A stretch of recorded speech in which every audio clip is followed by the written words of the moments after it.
Chapter 26. The Saturday crowd was slow but steady. I walked through the door, and Mama Joe did a double-take and rushed around the corner to see me. Mike was also there and just acknowledged me with a quick nod. The look on Mama Joe's face was a mix of surprise and concern. "Are you okay? Why are you back? Is this a good idea?" Her questions were coming rapid fire. "I just heard your business was down since you lost your piano player. I heard you were going to have to sell, and I just can't have that," I joked. Sort of. "Oh, please. Like I would sell. Whatever gave you that idea?" I admit my heart sighed in relief. "Indeed. What was I thinking? Glad to hear you are fighting the good fight." She just winked in reply and returned to the counter to help some new customers. To my surprise, Nella decided to come in and waited at the counter conversing with Mike. She ignored me completely, so I returned the favor. Instead, I went over to the piano and played a few songs. The routine was as normal as ever. Sure, the clientele was a bit different than my normal midweek fare, but the feel of the shop was refreshingly normal. Nella had grabbed a corner table, and to my surprise, I saw several people come talk to her, almost like she was widely known, or else, and then it hit me. They knew she was going to be here. Nella had planned her day around me. As soon as her table opened up, I decided to nonchalantly swing by and set some ground rules. I grabbed a carafe and filled it with light roast. "Can I get you a refill, ma'am?" I asked her. She replied with a narrow gaze and slid the cup my way. I spoke as I slowly poured. "Nella, you have to leave me alone here. Let me figure this out on my own. Interfering is only going to make things deteriorate between us." She just nodded and replied coolly, "No problem, Finn. I'm not here to interfere. I'm your bodyguard." I somehow managed to contain my laugh into a wide smile. Nothing like having an old lady as my muscle on the street. I flashed back to that day in the park when she had uprooted 2 full-grown trees and pinned a group of hunters in their branches. "You drew the short straw, huh?" "Oh, no. I volunteered just like everyone else from our cell. In fact, I imagine we'll run into a few of them at some point. They tend to ignore my orders, I've noticed. No, considering how equally dangerous and important today is, I want a front row seat." The weight of my actions was beginning to become apparent. "Just stay in the background and let me figure this out on my own," I said. She nodded and continued, "Understood. When are you going to turn your phone on?" "Soon as I get to the hospital. I play piano there on Saturdays, remember? In fact, I was about to head over." "Why don't I go over now and get situated out of sight? Give me 10 minutes. I just nodded and walked away, wondering to myself why I was allowing her to play this game. Deep in the back of my head, I knew I trusted her. It had been a while since a stranger showed me that they cared whether I lived or died. Mike was behind the counter, and I handed him the carafe. "Anyone I should be worried about getting coffee this morning?" Mike smirked and replied, "You don't want to know." Not the response I was expecting. "What's that supposed to mean, Mike?" Let's just say that it is no longer a secret that you lived through the battle the other day. Keep your head down. This is going to be a long day." I just nodded and headed out the door to the hospital. In the parking lot, I noticed a Toyota Celica lowrider that had a dragon painted on the side. The 2 guys inside waved at me. It took me a second to recognize that they were Mike's 2 friends from last week, Raphael and Leo. As I walked to the hospital, I checked behind me several times to see if I was being followed. To my relief, my imagination was overreaching as usual. If Nella and Mike hadn't been so hyper-cautious, I wouldn't have noticed anything different about today. Just another Saturday. "Welcome back," announced a booming female voice from inside the doors. Gladys was on her feet with my laminated visitor pass in hand. "I bet you knew I was coming." "A little bird told me," she said with an exaggerated laugh. "Oh, Gladys, you funny gal." "And where can I find the old bird?" She snapped a stern look. "Nah, I didn't call her an old bird. Don't you put no words in my mouth. And I don't know where she went." Hey, I heard what I heard. I quickly moved to the elevator and up to the oncology floor. Pulling out my cell phone, I turned it on in the elevator and, as expected, it did not have a signal. I typed a one-word text, hospital, and slid it back in my pocket. Many of the nurses waved at me with their warm smiles. Just another Saturday. As soon as I got to the end of the hall with the windows and my piano, I felt a buzz in my pocket. I pulled out my phone and saw the message. Text message sent, and turned it off again. I didn't want to make it too easy to find me, but the message I sent Tiffany should be enough to get her here. The question would be whether she came alone. The chemo ward had no visitors yet, so I just played a few warm-up songs to the passing nurses. No sign of the lurking Nella. Good. At some point, a few people moved in and got hooked up to their poisonous bags of hope. One familiar face asked me about my singing partner. "I'm not sure she's going to make it," I said. "We'll see. She is full of surprises." My repertoire was decidedly a bit sad, partially because of the requests from the patients. Deep inside, I found myself knowing the inevitable end to today and exposing the person Tiffany tried so hard to hide. After another hour, I decided that this was not going to end with fireworks as I anticipated, but instead fade away with a fizzle. No Tiffany, and I was already past my normal visiting time. That's when a young mother and father came in with a little girl who appeared to be about 9 or 10. The father was moving them to the far corner, but the girl pointed to me at the piano. I smiled and shifted into a One Direction song. As the little girl came to life with excitement, the father put his head in his hands and smiled, a tough thing to do in this place. They came over and sat a little closer to the piano, and the nurse started the routine. I played both of my One Direction songs and struggled through a Taylor Swift song. The kid lit up and actually made me wish I knew more teeny bopper music. I could see that her parents were not much calmer, so I shifted to a slower rendition of Hallelujah by Leonard Cohen. About halfway through the song, I heard a familiar female voice chime in on the chorus. She sounded a bit shaky, but it was Tiffany all the same. There she was, ripped jeans, combat boots, and that frock of purple hair. If I didn't know any better, I'd say she might have a tear or two in her eyes. It was an effort to keep the tempo smooth as my heart started to pick up speed. She came over and I instinctively moved over on the bench so she could sit. Her penetrating stare carried through her trembling voice. As the song moved back to the chorus, it dawned on me that here was a fallen seeker, supposedly, that was singing Hallelujah. Contradiction? Maybe. Or maybe I should not rush to judgment. We swung into the last verse and I joined in quietly, locking her stare. Hallelujah, hallelujah, hallelujah, hallelujah. Maybe there's a God above, and all I ever learned from love was how to shoot at someone who outdrew you. And it's not a cry you hear at night, it's not somebody who's seen the light, it's a cold and it's a broken hallelujah, hallelujah, hallelujah, hallelujah, hallelujah.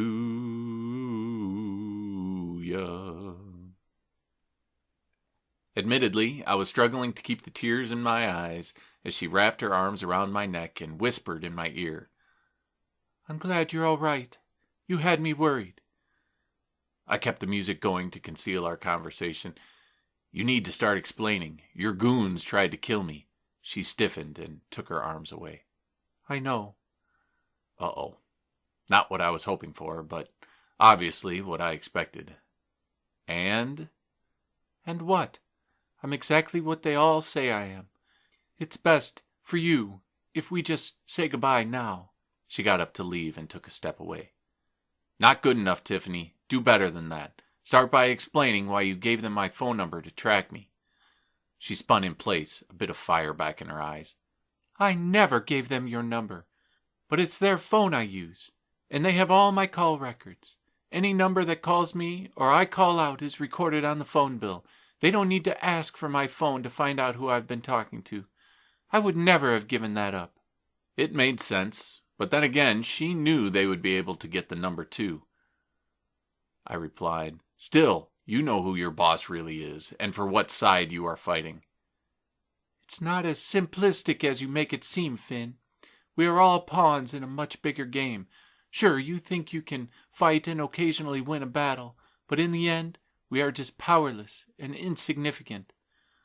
We all have reasons for making the choices we do, but in the end, we are just trying to survive, scared not to exist. You can judge me for helping the fallen, but in reality, I just do a job, just like every other mindless drone on the planet. I find people and pass them on to my boss, who gives them a choice. And I still feel like the choice I made was better than the alternative." Even if I get restarted, when you watch the life fade from my eyes, you still will be convinced that you made the right choice? She dropped her head, her voice shaky. "No, I guess not. You changed things for me. This is the first time in almost a century that I didn't question my choice." Did she just say century? Like 100 years century? I was about to ask when she interrupted, a tear now running down her cheek. "This is the first time I wish I had not chosen to live. I wish I had just been restarted. I wish I didn't care that you got restarted. It doesn't matter anyway. Once they went around me to get to you, it became clear that they were done with me. If they don't trust you, they just restart you immediately. No questions asked, no second chances." "So are you hiding out?" I asked. She nodded and wiped the tear away, smearing a bit of eye makeup. "How did you get here?" She smirked. "I had to walk. I've been staying close in the area in case you showed up. Obviously, I can't call Pietro for a ride." I think she meant Chacho. "And most of the taxi drivers are informants, so I can't use them." "What about your phone, Tiffany? Can't they track you on your phone?" She smirked and held up her phone to show me. It was off. "I have to be careful, obviously. I turn it on once every hour or so and always in different places. After I check for messages and texts, I shut it off. Your text showed up, and I raced over here right away. But neither of us have much time. They have people here." Yeah, so do I. Her words fought my natural defensive instincts. Everything she said was logical. "Let me get this right," I said. "First, you were under orders to find me and turn me over to your boss, who would then give me the option between a bullet between the eyes or a life of certitude." She just nodded, so I continued. "And you had a change of heart, so you started withholding details so they went around you to find me, at which point they unleashed a massive attack trying to kill, or restart, me and my friends. You had nothing to do with that." She sighed a deep breath and crossed her arms. I could sense her wall going back up. "You are absolutely right, Finn. I have no way to prove it to you. You just need to trust me, and I am acutely aware that I have not done enough to earn your trust. It doesn't matter anyway. We are a liability to each other. The only way we survive is to separate and run. I've been around long enough to know how to get around most of their surveillance. You have your new friends to help you. There is no other way." I thought about Jack's suggestion of how useful Tiffany could be for helping unravel the Fallen Network. She knew their on-the-ground operation and could deal them quite a blow. But for right now, I couldn't bring myself to care about Nella and Jack's strategies. I just saw someone scared and alone, and I was at least partially the cause. Not that I felt guilt. I'm not responsible for her choices. But I am drawn to help people at their lowest point, hence the piano playing in the chemo ward. The fact that she had perfect legs was just a nice bonus and had nothing to do with my decision-making process. Really. "Then this is goodbye," I said. She nodded. After a couple seconds of silence, a smirk snuck onto her face. "How about you play me my song one more time?" I instantly shifted, not so gracefully, unfortunately, into a minor D chord. The smooth jazz side of the piano was winning today, and Tiffany leaned on the back of the piano and closed her eyes. After the first verse and refrain, she opened her eyes, and a tear escaped. I smiled back and started talking. "You know there are words, too." What the hell did I just say? Oh, shit. A real, genuine smile spread across her face. Well? Of course, I knew that would happen. I just wish I actually had words. Fortunately, I'm good at improv. How good? I guess we're about to find out. My style of improv is to start with the obvious and make sure to use lots of words that rhyme. Next verse approaching fast. Here goes. Sunlight warm on the piano keys, your curious smile staring back at me. You sit beside me and share my chair. Still, I'm lost in your purple hair. Caught a smile for that one. Combat boots and fishnet stocking keep most men from calling and knocking. I want to ask if you spent time in jail. She crosses her arms and raises an eyebrow. But you touch my hand, and words fail. Let's try a refrain. Underneath the darkness, a dying light cries. You cover the truth with well-rehearsed lies. I try to speak, find your beauty unveil. Here comes the discord. But you fight me and hide, so words fail. Nice. Time to push it a little. Your protective wall hides a soul so torn, guarded by layers, you are tired and worn. Running from your past, your burden's your own, destined to walk this existence alone. I reach out to touch you, to comfort, console, make your fractured life impossibly whole. The shuttered light, your soul's silent wail. A tear fills your eye, and words fail. Refrain again, with a twist maybe. Under the darkness, a dying light cries. You cover the truth with well-rehearsed lies. I try to speak, find your beauty unveil. I know I can save you, but words fail. How about a surprise key change? I hope this works. If I knew then what has shown to be true, my life overturned, impossibly unglued. If the end comes soon, my heart's final beat, will I regret the path, your role now complete? When I look in your eyes, a different song plays, not of lies and deception, but of happier days. You break my protection, make my tired heart sail. I try to tell you I love you, but words fail. Whoa, that snuck out. Last refrain, I start out a cappella. Underneath the darkness, a dying light cries. You cover the truth with well-rehearsed lies. I try to speak, find your beauty unveil. Soft piano in time for discord. Maybe you should save me before words fail. I wound the song down gently and made a mental note to work on the ending. The tone changed while the words were flowing, so it felt better to go with a soft, fading ending rather than a big finish. I looked up, and behind the streaked makeup and flowing tears was a look of shock, possibly with a tinge of anger. What? Didn't you like it? I stood and took a step towards her. She didn't back away, just stared at me. She finally spoke in a whisper. Damn you. Not what I expected. Maybe I should actually prepare something next time. Excuse me? I replied. She instead wrapped her arms around my chest and buried her face on my shoulder. How do you get makeup stains out of cotton? I like this shirt, too. She finally pulled away and said, You heard me. You just made this exceedingly difficult and will probably get us both restarted. She pulled away and firmly grabbed my hand. We'd better get going if we are going to stay ahead of them. I guarantee you someone tipped them off that we were here. What's going on? I think you may have skipped a few lines. I spoke up. What's happening here? Shouldn't we go across the street and talk or something? Do you have a plan? Yes, she replied. And if you want to stay alive, you will need to do it my way. At least I know their basic operations, but once they realize I'm helping you, they will definitely escalate things. It would have been better off if you just cussed me out and we parted ways. Safer for me, anyway. Damn you. Never mind that you've been lying to me this entire time. I suppose I should trust you now? Sure, why not? I finally replied, So why are you helping me, if it'll probably get you killed? Finally, a real smile, she replied, Because you asked me.